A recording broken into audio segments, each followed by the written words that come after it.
Parallelogram law of tradition को अच्छे तरीके से समझने के लिए एक न्यूमेरिकल लेंगे अभी, जिस न्यूमेरिकल में हमने क्या लिया, m1 m2 m3 and m4 are four masses of equal magnitude. ये भी आप याद रखेंगे, यहाँ लिखा हुआ है equal magnitude and placed at vertices of a square of side A.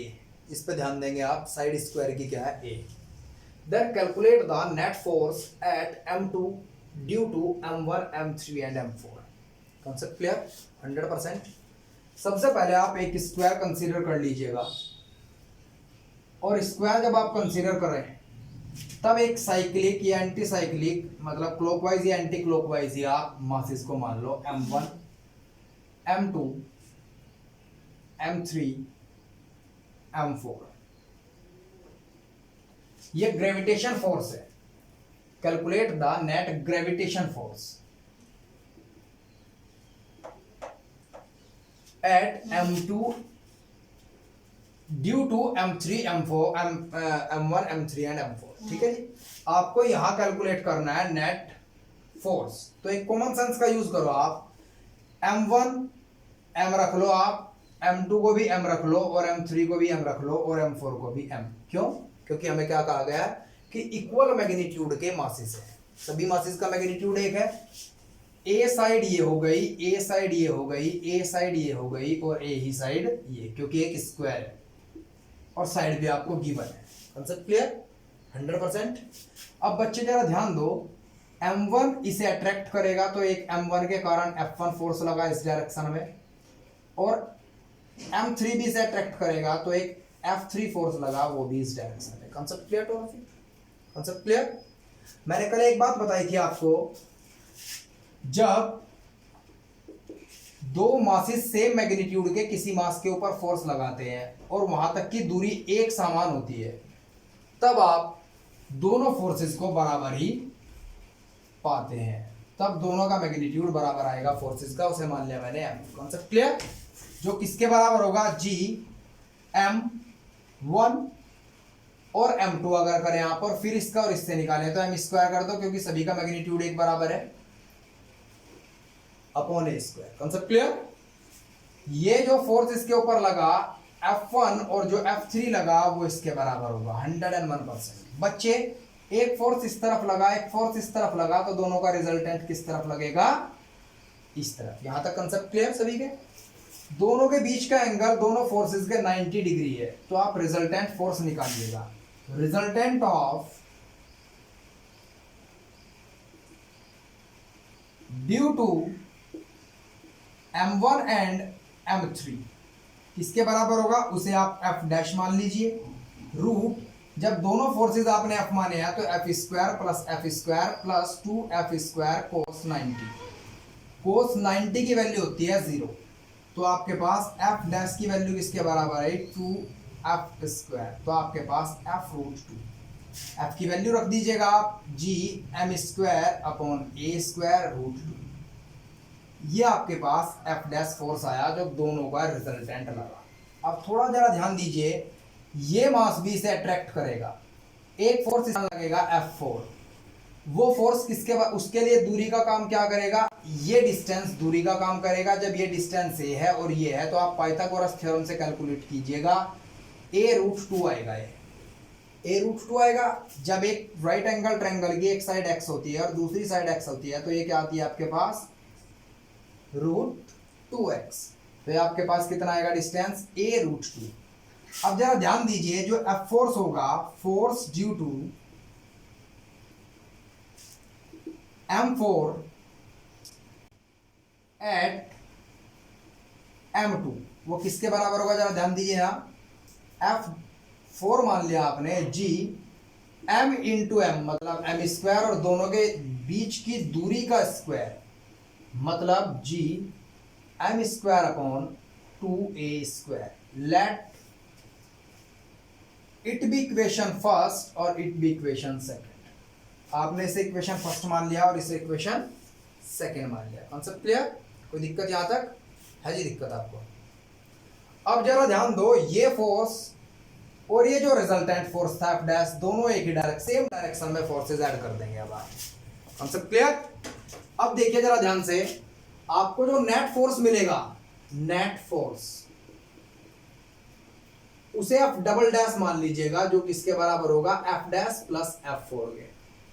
F double dash किसके बराबर होगा, एफ डैश की वैल्यू रखिएगा, G M square upon a square root two plus ये वैल्यू रखिएगा, G M square upon two a square. इसमें से common ले लीजिए आप, G M square upon a square और अंदर बचेगा रूट टू प्लस हाफ।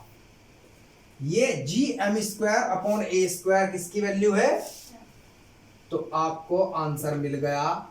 अगर कभी भी सेम मैग्नीट्यूड के चार मासेस एक स्क्वायर के वर्टेसिस पर रखे होंगे, तब किन्हीं तीन मासेस के कारण जो बचे हुए फोर्थ मास के ऊपर ग्रेविटेशन फोर्स लगेगा वो 101% हर न्यूमेरिकल में F dash is equal, F double dash is equals to F bracket में रूट टू प्लस हाफ के ही बराबर होगा। अब अगर आप नीट और आईआईटी में बैठते हैं तो आपको सबसे पहले सिर्फ फॉर्मूला याद रखना है। अब इसके बाद एफ की वैल्यू आप कैलकुलेट कर लेंगे, वो एक बार यहां से कैलकुलेट हो गई अगर आपको मासेस गिवन है, ठीक है जी, सेम मैग्नीट्यूड के, तभी आप ये अप्लाई कर सकते हैं। और डिस्टेंस, जब आप एफ की वैल्यू यहां से निकालेंगे तो डायरेक्ट यहां रखेंगे और आपको ये कुछ भी करने की जरूरत नहीं है, और direct root two plus half से मल्टीप्लाई करेंगे। Is that clear to all of you और नॉट? Concept clear 100%? चलो जिसे नोट करो जल्दी, क्विक।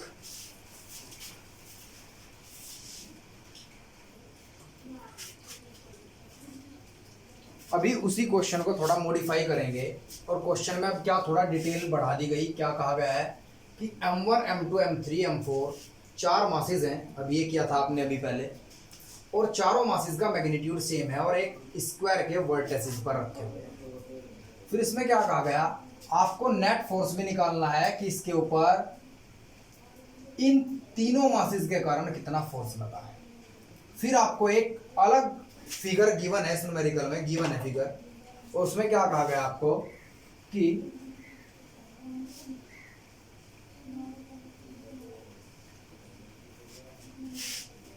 अब चार जो मासेस हैं वो वर्टेसिस पर तो रखे हुए हैं एज इट इज, जैसे कि आपने पहला न्यूमेरिकल किया।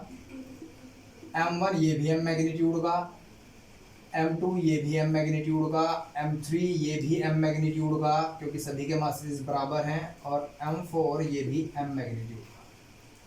कहा कि इसके ऊपर इन तीनों ने कितना फोर्स लगाया वो भी कैलकुलेट कीजिए।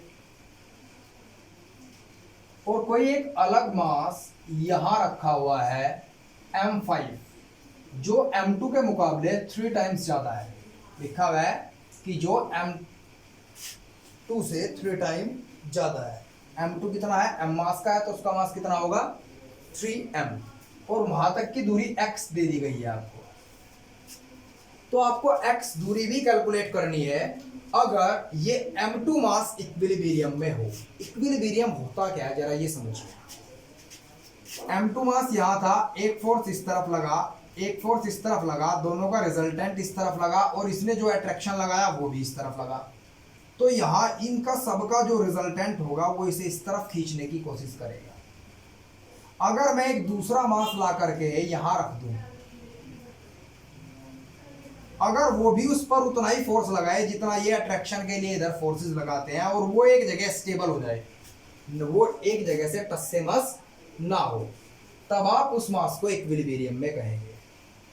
तो अगर आपको ये डिस्टेंस कैलकुलेट करने के लिए कहा गया है तो कॉमन सेंस का यूज कीजिएगा। अगर ये इक्विलिब्रियम में है तो जितना रिजल्टेंट फोर्स इधर लगेगा उसके बराबर ही फोर्स ये लगाएगा। दोनों फोर्सेस को आप बराबर रख देंगे और x की value in terms of a आप कैलकुलेट कर लेंगे। Concept clear 100%? Tannu concept clear? चलो जी जरा देखते हैं।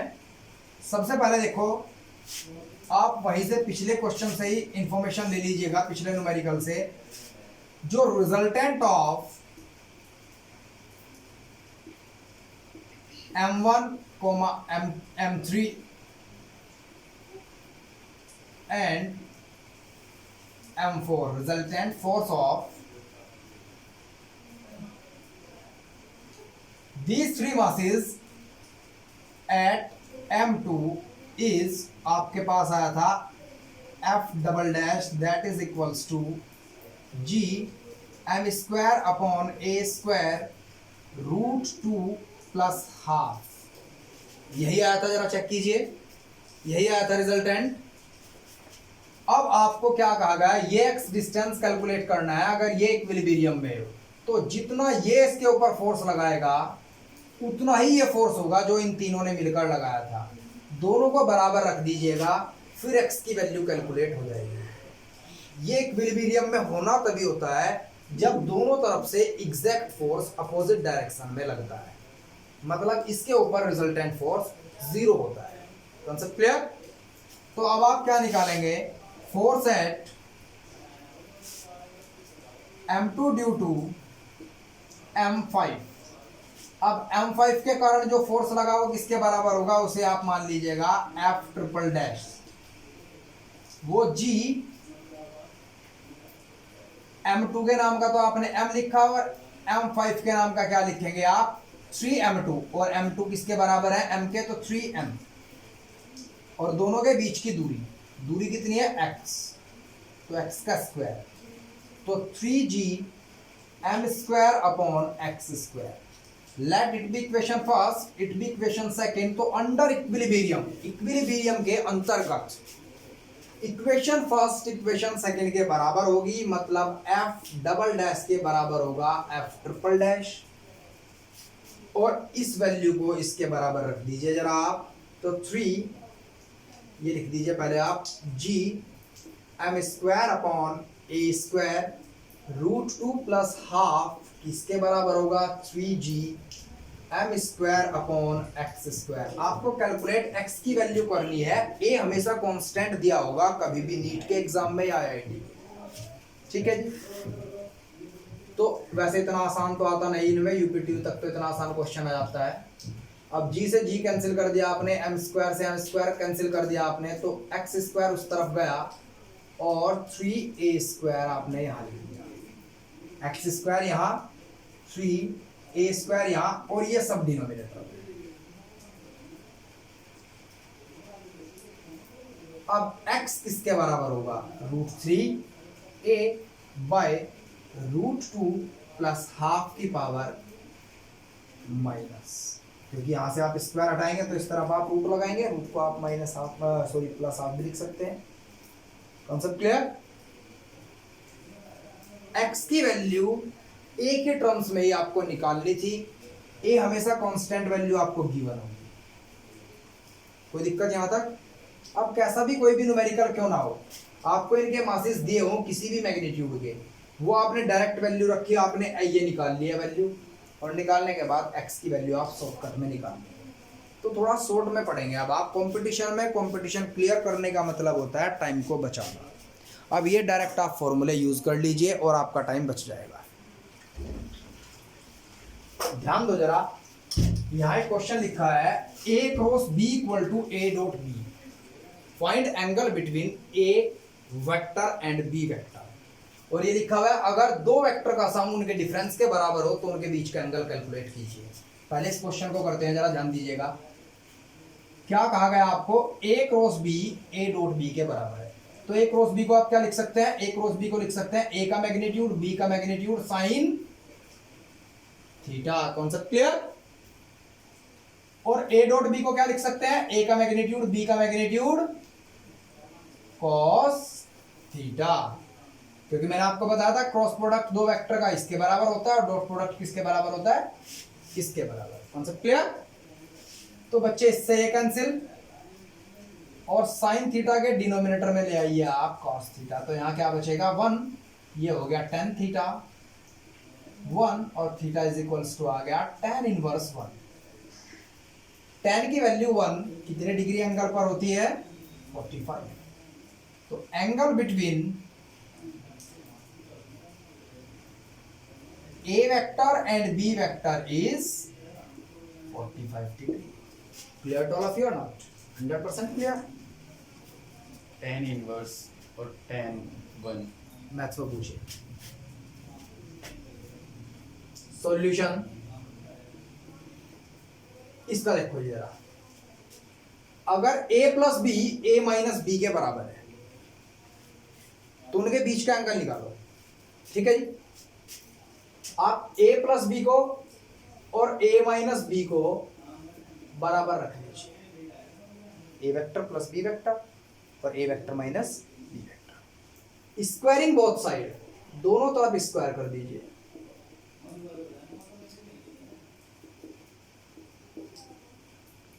जब आप स्क्वायर करेंगे तो यहां क्या मिलेगा आपको, a dot a plus b dot b plus 2a dot, यही मिलेगा बेटा, a का स्क्वायर प्लस b का स्क्वायर प्लस 2ab, ये मिलेगा। यहां क्या मिलेगा आपको, a dot a plus b dot b minus 2a dot b मिलेगा। भाई आप इससे इसे कैंसिल कर दीजिए क्योंकि इधर आके माइनस हो गया इससे, और ये बचा आपके पास 4a डॉट b, क्योंकि ये माइनस वाला भी इस तरफ पहुंच गया तो 4ab हो गया, इस तरफ क्या बचा 0। अब a डॉट b को आप क्या लिखते हैं, a डॉट b को लिखते हैं आप a का मैग्नीट्यूड और b का magnitude cos theta that equal to 0। अब ये टर्म आप डिनोमिनेटर में ले जाइए 0 के, तो क्या बन जाएगा सब कुछ 0, और थीटा किसके बराबर होगा, cos इनवर्स 0। cos की वैल्यू 0 कब होती है, 90 डिग्री पर, तो थीटा कितना होगा, तो यहां a परपेंडिकुलर होगा b vector. Is that clear to all of you? Concept clear 100%। अब इन्होंने पूछा कि सर tan थीटा अगर 45 है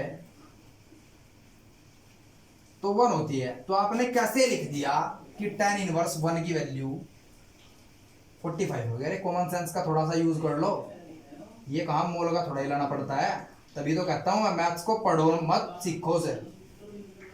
आ गया समझ, आ गया समझ, इसमें कोई बड़ी लंबी चौड़ी बात नहीं है। दिक्कत आप लोगों के साथ पता क्या है, आप लोग क्लास 11th में पढ़ते हैं कि मुझे तो मार्क्स लाने हैं, मुझे तो पास होना है, और कंसेप्ट क्लियर नहीं करते। ठीक है, कहीं भी जहाँ भीड़ पहुंची वहां आपने पढ़ना शुरू कर दिया, आपको ये नहीं पता आप 100 बच्चों के बैच में किस नंबर पर कहाँ बैठे, कितना आपकी समझ आ रहा। आप लोग अपने माँ बाप का भी पैसा खराब करते हो और अपनी जिंदगी।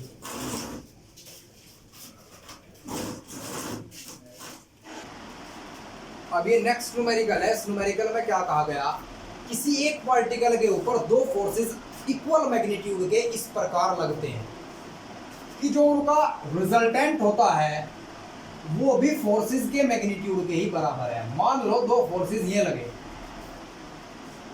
एक F और दूसरा भी F होगा, क्योंकि क्या कहा गया, दोनों इक्वल मैग्नीट्यूड के हैं। तो जो इनका रिजल्टेंट होगा और वो भी F के ही बराबर है, तो आपको ये एंगल्स कैलकुलेट करने हैं। थीटा मान लीजिए, कॉन्सेप्ट क्लियर जी 100%। चलो, रिजल्टेंट फोर्स किसके बराबर होता है, F1 square plus F2 square plus 2F1 F2 cos theta. मुझे मालूम नहीं कि दोनों के बीच का कितना एंगल था, अगर ये एंगल मुझे पता चल जाए तो मैं ये भी एंगल कैलकुलेट कर लूंगा 101%। ठीक है जी, F1 और F2 दोनों बराबर हैं क्योंकि वो F के बराबर है और रिजल्टेंट भी F ही है, तो आप यहां भी F लिखेंगे, यहां F square plus 2F square cos theta लिखेंगे, क्योंकि F इंटू F स्क्वायर। अब ये रूट हटाए और इस पे स्क्वायर लगाए। देखो जी कितनी आसान लैंग्वेज में समझा रहा हूं, जरा ध्यान दीजिएगा, एक एक बच्चे की नजर यहाँ हो। ये इस तरफ आया, माइनस हो गया और 0 बन गई, फिर ये आया तो ये माइनस F स्क्वायर रह गया और 2F square cos। F square से F स्क्वायर कटा और 1/2 रह गया cos थीटा। अब थीटा इज इक्वल्स टू आ गया cos inverse minus half. cos inverse minus half की वैल्यू होती है 120 डिग्री। मैथमेटिक्स में पढ़ते हैं आप, तो थीटा आया 120 डिग्री। बच्चे ये एंगल आपके पास 120 डिग्री आया है और कंप्लीट एंगल होता है 360। तो बचा कितना है आपके पास 240 बचा है आपके पास, 240 डिग्री बचा। तो ये जो एंगल है इतना, ये 240 है। अब कॉमन सेंस का यूज कीजिए, जब ये फोर्स इसके बराबर है तो ये एंगल इसके बराबर होगा, तो इसे 2 से डिवाइड कर दीजिए तो आपके पास 120 डिग्री आएगा। Concept clear? जब आप इसे 2 से डिवाइड करेंगे तो 120 डिग्री ये एंगल आया और 120 डिग्री ये आया। तो मतलब अगर दो फोर्सेस इक्वल मैग्नीट्यूड के 120 डिग्री एंगल पर डलते हैं तब उनका रिजल्टेंट इंडिविजुअल फोर्स के ही बराबर होता है। ये एक यूनिवर्सल लॉ बन गया। और रिजल्टेंट का इंडिविजुअल फोर्स से भी 120 डिग्री एंगल निकल करके आता है किसी ऐसे ही केस में। ये आपके पास अब आज से यूनिवर्सल लॉ हो गया। Concept clear? 100%। अगर दो सेम मैग्नीट्यूड के फोर्सेस एक पार्टिकल के ऊपर लगते हैं तब उनका रिजल्टेंट उन दोनों फोर्सेस के बराबर 100% होगा अगर दोनों के बीच का एंगल 120 डिग्री है। अगर ऐसा है कि उनका रिजल्टेंट उन इंडिविजुअल फोर्सेस के बराबर है तो 100% ऐसा होगा कि उनके बीच का एंगल 120 डिग्री होगा। जब इन दोनों के बीच का एंगल 120 डिग्री होगा तो रिजल्टेंट का इंडिविजुअल फोर्स से भी 120 डिग्री एंगल निकल करके आएगा। Is that clear two of you और नॉट? Anu clear? चलो इसे नोट करो and that's all for the day.